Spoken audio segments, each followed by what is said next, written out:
பஹீரானா என்ன அப்படின்னா 5 குட்டிகளை போட்ட ஒட்டகம். 5 குட்டிகளை போட்டிருக்கணும் ஒரு ஒட்டகம். 5ஆவதா அது ஆண்குட்டியே போட்டிருக்கணும்.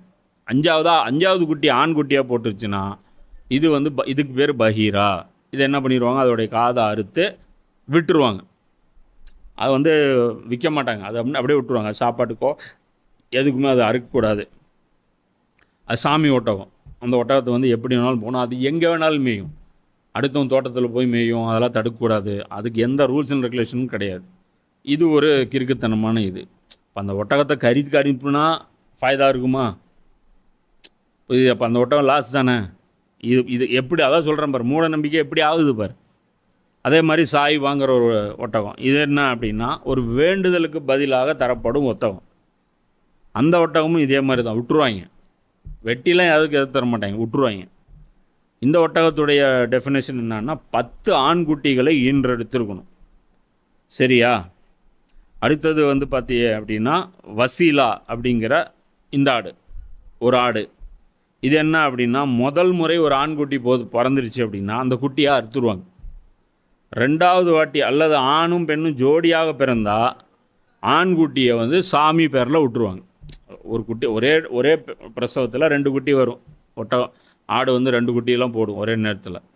போடும்போது ஒரு ஆணும் ஒரு பெண்ணு வந்துச்சுன்னா ஆண்குட்டியை வந்து இந்த வசீலா அப்படின்னு சொல்லி விட்டுருவாங்க. இது யாரும் எந்த டிஸ்டர்பன்ஸ் பண்ணது. அப்போ அது வேஸ்ட்டாக, மக்களுடைய பொருளாதாரம் வேஸ்ட்டாக.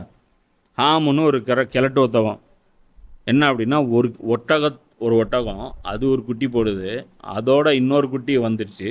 இந்த குட்டி பெரிய சைஸ் ஆகி நல்லா திடகாத்திரமான இளைஞனாக மாறிடுச்சு. இப்போ இது சவாரிக்கு ரெடி ஆயிடுச்சுன்னா அந்த ஒட்டகம் இருக்குல்ல, அது வந்து ஹாமு கூட்டுருவாங்க.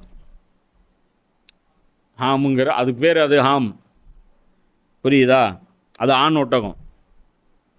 அது பேரன் வந்து சவாரிக்கு லெவலுக்கு வந்துட்டான் அப்படின்னா அவனுக்கு வந்து ரிட்டையர்மெண்ட்டு கொடுத்துருவாங்க. ரிட்டையர்மெண்ட்டு கொடுத்து அவனை என்ன பண்ணிடுவாங்க, அப்படியே விட்டுருவாங்க. அப்போ இதில் அல்லாஹ் என்ன பண்ணுறான் அப்படின்னு பார்த்தா, அல்லாஹ்வுடைய சட்டங்களுக்கு எதிராக இந்த மாதிரி ஒரு மூட பழக்கங்கள் இருக்குது. ஸோ இதை ஸ்டாப் பண்ணுங்க அப்படின்னு சொல்லிட்டு அல்லாஹ் இதை வந்து ஹராமாக்குறான். ஒரு ஹலால் ஹராம் பக்கமான அந்த விஷயங்கள் இருக்கிறதுனால ஒரு டாபிக் அல்லாஹ் தொட்டுட்டானா அது கண்டினியூவாக நிறைய விஷயங்களை வந்து அல்லாஹ் கிளியர் பண்ணிடுவோம். இது ஆரம்பத்துலேருந்து பார்த்துட்ருக்கோம்.